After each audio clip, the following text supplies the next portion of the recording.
Good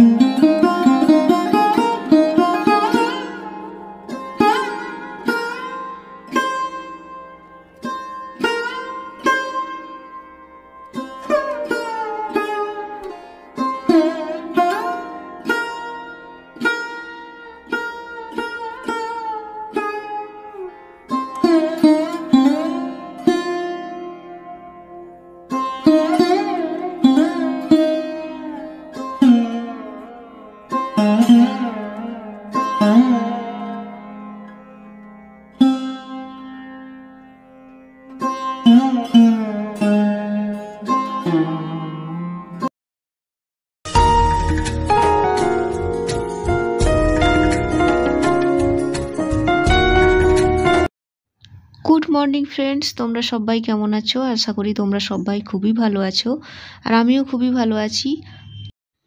আজকে আবারও একটি নতুন ব্লগে তোমাদের সবাইকে স্বাগত জানাচ্ছি। আই হোপ তোমাদের ব্লগটি ভালো লাগবে। এখন বাজে ঘড়ির কাঁটায় সকাল ওই 10টা মতো। তো 10টা থেকে আমি আমার ব্লগটা শুরু করলাম। তো এই যে টেবিলটা একটু ছড়িয়ে ছিটিয়ে ছিল, তো টেবিলটা খুব ভালো করে গুছিয়ে নিচ্ছি, নয়তো টেবিলটার স্পেসটা কম হয়ে যাবে। আর তার থেকেও বড় কথা, টেবিলটা দেখতে খুব একটা ভালো লাগবে না। টেবিলটির যেখানে সেখানে আমরা জিনিসপত্র যখন তখন যেখান থেকে এসে হোক রেখে দিই, তো তখন খুব একটা বোঝা যায় না যে টেবিলটা এভাবে ছড়িয়ে রাখলে বিচ্ছিরি হয়ে যাবে আর স্পেসটাও কম হয়ে যাবে। কিন্তু তারপর যখন টেবিলটা দেখি যে এত বাজে দেখতে লাগে, মানে ছোটোখাটো জিনিসগুলো যদি গোছানো থাকে তাহলে কি বলতো, টেবিলটার একটা সৌন্দর্য থাকে আর অনেকটা জায়গাও থাকে। আর যদি এখান সেখান রাখা হয়, দেখবে টেবিলটার সৌন্দর্য তো নষ্ট হয়ই, তার সাথে জায়গাটাও অনেকটা কম হয়ে যায়। আর এই তো এখন চলে এলাম, বিছানার চাদরগুলো একটু গুটিয়ে নেব, বিছানাটা একটু খুব ভালো করে ঝেড়ে পরিষ্কার করে নেব। সকালবেলায় হয়ে ওঠে না, কারণ সকালবেলাটা একটু রান্নার চাপ থাকে, তারপরে হচ্ছে আমার হাজব্যান্ড স্কুলে যায়, তাকে না গুটিয়ে মানে খাইয়ে পাঠিয়ে দিলে মানে এই কাজগুলো করার মতো আর সময় থাকে না, তাহলে ওই কাজটা হবে না। তো তার জন্য এগুলো রেখেই দিই। আর এই আজকে কি বলতো, 10টা থেকেই আমি যার জন্য ব্লগটা শুরু করলাম। আর ওই সময় তাড়াহুড়োর সময় না ক্যামেরা অন করা খুব একটা সহজ হয়ে ওঠে না। আর এই বিছানার চাদর গোটাতে খুবই বাজে লাগে। প্রায় প্রতিদিনই একই কাজ, এই ব্ল্যাঙ্কেট গোটানো, বিছানা ঝাড়া। তো কিছু করার নেই, এগুলো তো রেগুলার রুটিনের কাজ, এগুলো করতেই হবে। আর এগুলো তোমাদের সামনে আমাকে আনতেই হবে, এগুলো আমার যেহেতু রোজ করে থাকি। আর এদিকে দেখো ঘরের মধ্যে কি পরিমাণে রোদ আসছে, তোমরা তো দেখে বুঝতেই পারছো। এ পাশে জানালাটা কি বলতো, পূর্ব দিকের জানালা, পুরো ঘরটা ভরে যায় রোদে। একদম সেই 1টা 2টোর সময় আমি জানালাটা বন্ধ করি, মানে তখন থেকে মানে ছায়া হয় আর কি। আর বারান্দাটাও প্রচুর রোদ ঢোকে, তো এই শীতকালে এই জায়গাটা এখন বসে কাজ করতে না খুবই ভালো লাগে। তো দুপুরবেলায় আমার এই কাজগুলো পড়েই থাকে, মানে ঘর গোছানো, পরিষ্কার করা, তারপরে ঘরটর ঝাঁট দেওয়া, মোছা, এগুলো। তো এইদিকে বারান্দায় সবজি টবজি কেটে রান্না করেছিলাম, তো ওই যে খোসাগুলো, ওই খোসাগুলো পড়েই আছে, ওগুলো এখনও পরিষ্কার করে মানে উঠতে পারিনি। তো এগুলো না পরিষ্কার করলে কি বলতো রয়ে যাবে, আর এই জায়গাটা একটা বাজে লাগবে দেখতে। মানে জিনিসপত্র এভাবে পড়ে থাকলে আর সবজি খোসা থাকলে খুব বাজে লাগে। তো এই জায়গাটা যতক্ষণ না পরিষ্কার করছি মানে মনটা শান্তি হয় না। এই পরিষ্কার করে তারপরে আমি স্নান করব। তো জায়গাটা ঝাঁট দিয়ে খুব ভালো করে পরিষ্কার করে নিলাম। এরপর কি বলতো, এই জায়গাটা একটু মুছে নিতে হবে, না মুছে নিলে না মানে একটা গন্ধ রয়ে যায়, মানে সবজি খোসার দেখবে একটা গন্ধ থাকে, তো ওই গন্ধটা যাতে না থাকে তার জন্য একটু মুছে নিই, তাহলে কি বলতো নিজেরও ভালো লাগে আর গন্ধও থাকে না। আর দেখবে যেখানে তুমি কাজ করবে মানে খাওয়া দাওয়া বা রান্নার, সেই জায়গাটা একটু পরিষ্কার থাকলে একটু নিজেরও মন মেজাজটা ভালো থাকে। আর যদি ওই জায়গাটা নোংরা থাকে না, খুবই বাজে হয়, মানে একটা বাজে গন্ধ হয়। আর সবজি খোসাগুলো তো ডেলি ডেলি পরিষ্কার করতেই হবে, না করলে দেখবে 1-2 দিন থেকে গেলে একটা বাজে গন্ধ ছাড়াই তারপরে ওই জায়গাতে ছোট ছোট মাছিও হয়ে যাবে, যেগুলো হচ্ছে সবজি খোসার মধ্যে থাকে। তো এগুলো খুবই খারাপ লাগে।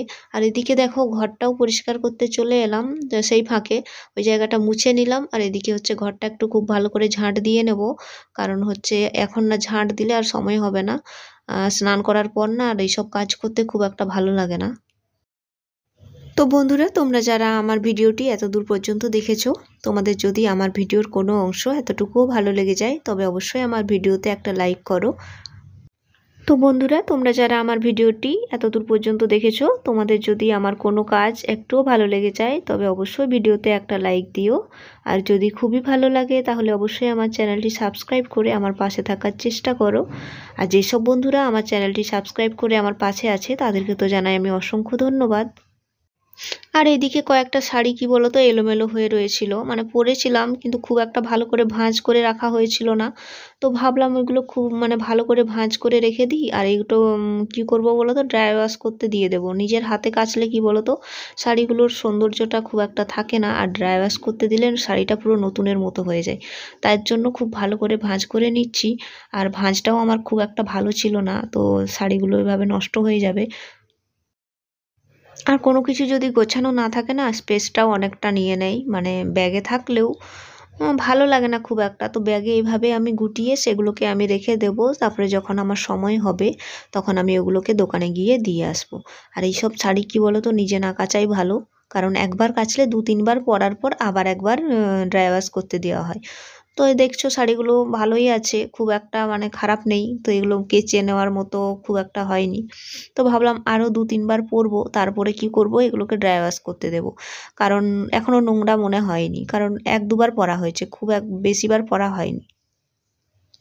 আর এইখানে কি বলতো অনেক ব্যাগ রয়ে গেছে, ব্যাগগুলো কিন্তু খালি আছে, পড়ে আছে। তো ভাবলাম ওইগুলোকে বের করে দিই, ওগুলো আমার বিভিন্ন কাজে লাগবে। আর বেকার এই জায়গাটা একটা বেশ জায়গাটা মানে কভার করে আছে, তো ব্যাগগুলোকে আমি বের করে রেখে দেবো। আর ওই যে একটা খাপ দেখতে পাচ্ছ না, ওই খাপটা কি বলতো যেখানে ড্রেস কিনতে গেছিলাম ওইখানে গিফট হিসাবে পেয়েছিলাম। ওখানে একটা তুমি অ্যামাউন্টের যদি কাপড় কেনো, হয়তো 1,000 টাকার আপে বা 2,000 টাকার আপে, তাহলে কি বলতো তোমাকে একটা গিফট দেওয়া হবে। আর সেখানে কি আছে বলতো, ওই কাঁচের বাটিগুলো, এর বাইরে আর কিচ্ছু নেই। তো ওইগুলো আমি আর বের করিনি, আর পরিষ্কারও করিনি, কারণ লাগবে না তাই রেখে দিয়েছি ওইভাবে। আর এদিকে ব্যাগটা খুব সুন্দর করে রেখে দিলাম। তো বন্ধুরা, আমার ভিডিও যদি ভালো লাগে অবশ্যই লাইক করে আমার পাশে থেকো। আজকে আমি আমার ব্লগটা এখান পর্যন্তই রাখলাম, দেখা হবে অন্য কোনো ব্লগে।